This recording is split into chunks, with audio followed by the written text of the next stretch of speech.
अस्सलाम students, welcome to टी10 theory. On high demand of students के डेंटल रेडियोलॉजी के लेक्चर्स आने चाहिए। So about the introduction to radiographic images जो हम प्रीवियस लेक्चर में पढ़ चुके हैं, जिसमें मैंने कोर्स कंटेंट भी शेयर किया था और लर्निंग ऑब्जेक्टिव्स भी। जो लर्निंग ऑब्जेक्टिव्स प्रीवियस वीडियो में आपके पास शेयर हो चुके हैं वो हैं about the nature of radiographic image, about the radiographic shadows तक यहाँ तक हो चुका था, जिसमें से काफ़ी स्टूडेंट्स टर्मिनोलॉजीज़ को भी बहुत अच्छे से समझ चुके थे कि रेडियोग्राफ क्या होता है, रेडियोलॉजी क्या चीज़ होती है, व्हाट इज़ रेडियोग्राफिक शेडो। फिर हमारे पास आ जाती हैं जो आज के ऑब्जेक्टिव्स जो मैं कवर करूँगी आप लोग के साथ, वो कवर होंगे about the 3D anatomical tissues, about the limitations कि आपके पास एक 2D इमेज की क्या लिमिटेशंस हैं, जिसमें से उनकी ओवरऑल शेप के बारे में और सुपर इम्पोजिशंस, इन दोनों के बारे में स्टडी किया जाएगा। इसके अलावा हम quality of the radiographic image को भी देखेंगे। सो आज की वीडियो में मैं इन 4 ऑब्जेक्टिव्स को करूँगी आपके लिए। रेडियोग्राफ को आप अच्छे से समझ चुके हैं, आप इसकी टर्मिनोलॉजीज़ को भी समझ चुके हैं। आपके पास रेडियोलॉजी में रेडियो ओपेक का टर्म और रेडियोल्यूसेंट का टर्म जब यूज़ होता है तो इसकी क्या अंडरस्टैंडिंग है वो आपको हो चुकी होगी।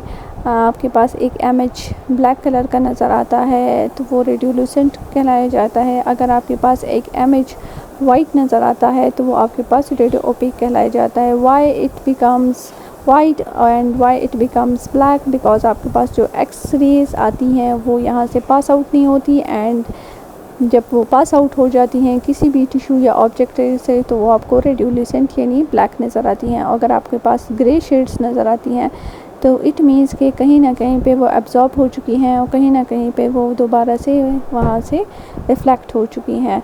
तो हम आज जो पढ़ेंगे वो पढ़ेंगे about the 3D anatomical tissues. तो फर्स्ट ऑफ़ ऑल, अगर आप एक रेडियोग्राफिक इमेज को इंटरप्रेट करते हैं या आप उसको इंटरप्रिटेशन मीन्स अगर आप उसको समझना चाह रहे हैं या उसके बारे में समझना चाह रहे हैं तो must you have a understanding about the anatomical tissues. अब जो आपके पास पेशेंट आया है उसकी उस एनाटॉमिकल टिश्यू की शेप, उसकी डेंसिटी और उसकी थिकनेस कितनी है, उस टिश्यू की कितनी थिकनेस है, उस टिश्यू की क्या डेंसिटी है, उस टिश्यू की क्या शेप है। एज़ यू ऑल नो कि हमारे पास ओरल कैविटी में hard tissues and soft tissues होती हैं। तो हार्ड टिश्यूज़ में हमारे पास आ जाती हैं टीथ, एंड सॉफ्ट टिश्यू में आपके पास गम्स हैं, आपके पास ओरल म्यूकोजा है, as tongue is the muscular organ. तो हमारे पास मस्ट एक ओरल कैविटी की पूरी एनाटॉमी की हमारे पास नॉलेज होनी चाहिए। वी मस्ट नो कि कौन सा टिश्यू कहाँ पे किस तरह होना चाहिए, किस तरह होगा। अगर आपके पास उस टिश्यू का एक इमेज आ जाता है जो कि रेडियोग्राफ में आ जाता है, वो 2D में आ जाता है, या आपने जिस पोजीशन पे या जिस एस्पेक्ट से उस इमेज को लिया होता है तो वो आपको सिर्फ उतनी ही नॉलेज शो करता है जितने की वो एक इमेज आपको दे सकता है। तो रेडियोग्राफिक इमेज ज़्यादातर हमारे पास 2D ही होता है और उस 2D इमेज में हमारे पास उसकी उतनी ही अंडरस्टैंडिंग और इन्फॉर्मेशन आ जाती है। तो जो आप इमेज ले रहे हैं तो आपके पास ये नॉलेज होना चाहिए कि आपके पास उस टिश्यू की एनाटॉमी क्या है, ठीक है। So you must have a knowledge about it. तो इंटरप्रिटेशन के लिए, एक रेडियोग्राफिक इमेज की इंटरप्रिटेशन के लिए आपके पास एनाटॉमिकल टिश्यू का नॉलेज होना चाहिए। अब अगर आप देखें, this is a radiographic image, आपको पता है कि इसमें ये टूथ पड़ा है, आपके पास ये टूथ का क्राउन एरिया है, ये रूट एरियाज़ हैं, इसके साथ यहाँ पे ये आपके पास बोन पड़ा है। बोन यहाँ तक क्यों आया है, क्या इसकी कोई रिसॉर्प्शन हुई है, यहाँ पर देखें। अब टूथ और बोन के बीच में जो एरिया है ये किस लिए है, इसकी नॉलेज आपके पास होगी। If this is the periodontal ligament space और आपके पास ये बोन है, alveolar bones, and we must know कि हमारे पास लैमिनार ड्यूरा क्या है, हमारे पास ट्रिबिकुलर पैटर्न बोन का क्या होता है, हमारे पास कॉर्टिकल बोन्स होते हैं, ठीक है। अब आपके पास ये इमेज आ गई है। इस इमेज को अगर आप इस प्लेन व्यू में अगेन देखें तो आपके पास ये कॉर्टिकल बोन, ठीक है, आपके पास सॉकेट है, सॉकेट के अंदर आपके पास टूथ है, एंड वी नो कि हमारे पास बकल कॉर्टिकल प्लेट्स होती हैं, लिंगुअल कॉर्टिकल प्लेट्स होती हैं। इट मीन्स कि यहाँ पे हमारे पास कॉर्टिकल बोन पड़ा हुआ है।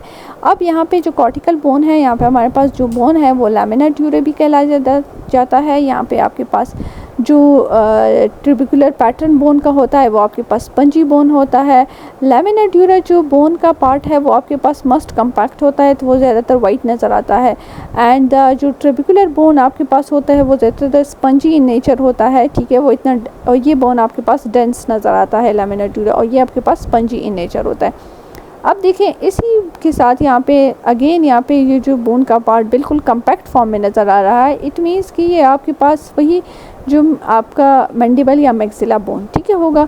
अब इसी एक टूथ को लेके उन्होंने यहाँ पे एक कोरोनल व्यू आपको दिखाया है। कोरोनल सेक्शन से आपको पास एक इमेज आई हुई है, और इस इमेज को अगर आप कोरोनल व्यू से देखेंगे तो यहाँ पे देखिए आपके पास ये बकल कॉर्टिकल प्लेट, या आपके पास वही कैंसिलियस ट्रिबुलर पैटर्न जो मैंने आपसे कहा कि स्पंजी बोन है, और ये आपके पास जो है लिंगुअल बोन आ चुका है, ठीक है।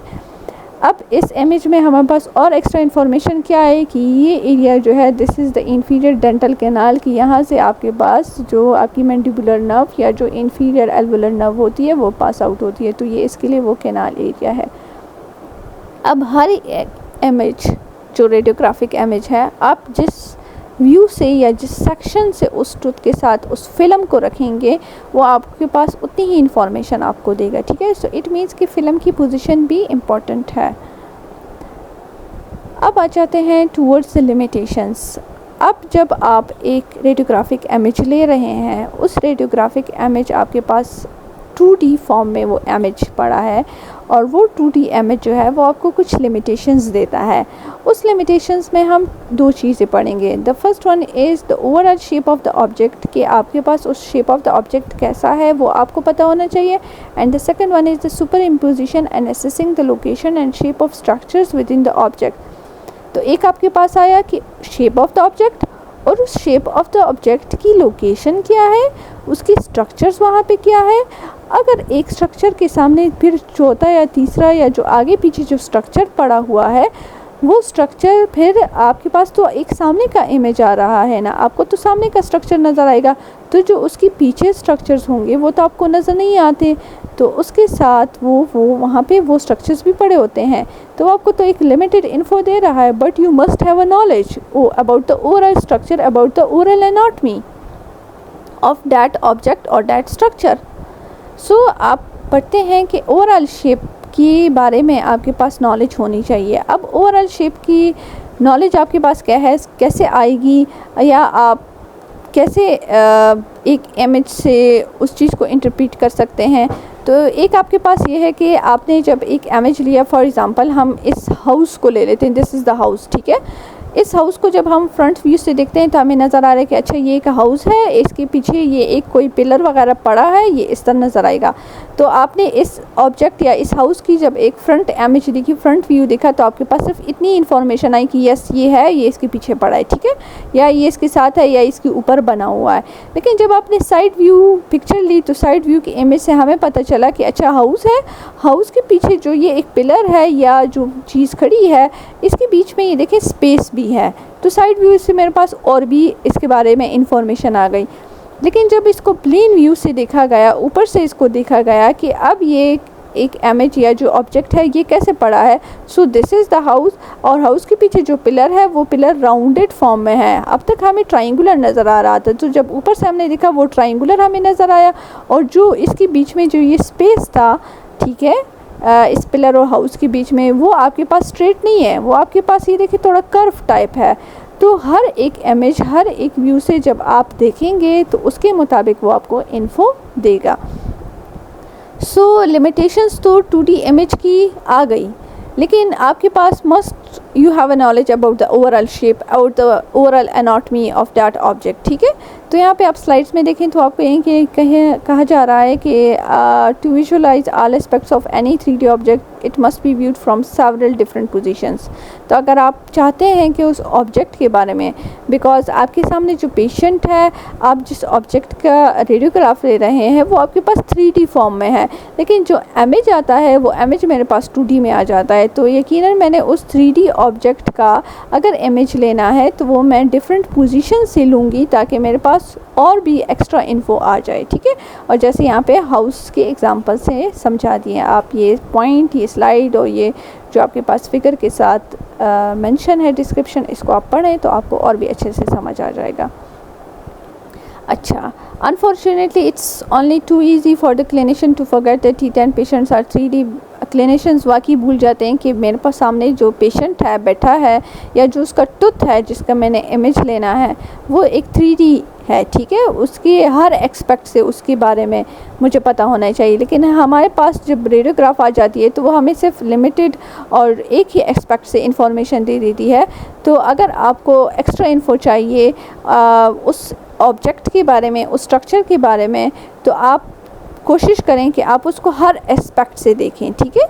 So to expect the one radiograph to provide all the required info about the shape of the tooth or patient is like asking the architect to describe the whole house from the front view alone. So एक view से ही आपके पास पूरी info नहीं आ सकती, आप must उसको जो है ना डिफरेंट व्यू से, डिफरेंट पोजीशन से देखेंगे उस ऑब्जेक्ट को ताकि आपके पास वो इंफॉर्मेशन डिटेल फॉर्म में आए। द सेकेंड जो हम लिमिटेशन में फिर आगे देख रहे थे कि 2D इमेज हमें लिमिटेशन देता है, तो इस लिमिटेशन के अलावा हमने कहा कि उस ऑब्जेक्ट और उस इमेज या उस चीज़ के बारे में आपके पास इन्फो होनी चाहिए, उसकी शेप, उसकी एनाटॉमी, उसके स्ट्रक्चर के बारे में। तो अब सेकंड हमारे पास आ रहा है कि सुपर इम्पोजिशंस हो जाती हैं, एक दूसरे के ऊपर अक्सर इम्पोज हो जाते हैं ऑब्जेक्ट्स, तो इसलिए भी आपके पास मस्ट इन्फो होनी चाहिए about the anatomy. Second one कि आपके पास उस ऑब्जेक्ट या जिसकी आप इमेज ले रहे हैं उसकी लोकेशन और उसका शेप ऑफ स्ट्रक्चर जो विद इन द ऑब्जेक्ट है, यू मस्ट असेस इट, और आप उसके मुताबिक उस इमेज की उस एस्पेक्ट से एक रेडियोग्राफ लें ताकि वो आपको वो detail info they. So the shadows cast by different parts of an object or patient are superimposed upon one another on the final radiograph. Yes, वो एक दूसरे के ऊपर imposed हो जाती हैं और एक final radiograph के ऊपर आपके पास different parts एक साथ आ जाते हैं, ठीक है। So the image जो आप ले रहे हैं वो आपको एक limited info देता है, sometimes वो आपको misleading information भी दे देता है। तो ज़रूरी नहीं कि उस misleading information के बेस पे या एक ही aspect के image पे बेस पे आप ये कहें कि नहीं ये प्रॉब्लम या तो होगी नहीं या वैसी ही पेशेंट उस तरह की कंप्लेन कर रहा है, तो आप मस्ट उसको हर एक एंगल से देखें। और रेडियोग्राफ वैसे हम डेंटिस्ट्री में लेते क्यों हैं, आपके पास पेशेंट आता है, आपने उसको बैठाया, आपने उसकी ओरल एनाटॉमी की, ओरल एग्जामिनेशन स्टार्ट की, तो आपके पास जो चीज़ें आपको सामने नज़र आई वो आपने सामने से देखी, उसकी टूथ को देखा, एसेस किया, फिर आप रेडियोग्राफ का इसलिए कहते हैं ताकि रेडियोग्राफ के थ्रू आपके पास उस ऑब्जेक्ट की या उस टूथ की या उस पेशेंट की जो कंप्लेन है उसके बारे में इंटरनल से भी आपके पास इंफॉर्मेशन और भी आ जाए। जो आपके टूथ के इंटरनल स्ट्रक्चर्स हैं वो तो आपको ऐसे नज़र नहीं आते, तो वो आप रेडियोग्राफ के थ्रू और भी इंफॉर्मेशन वहाँ से ले लेते हैं।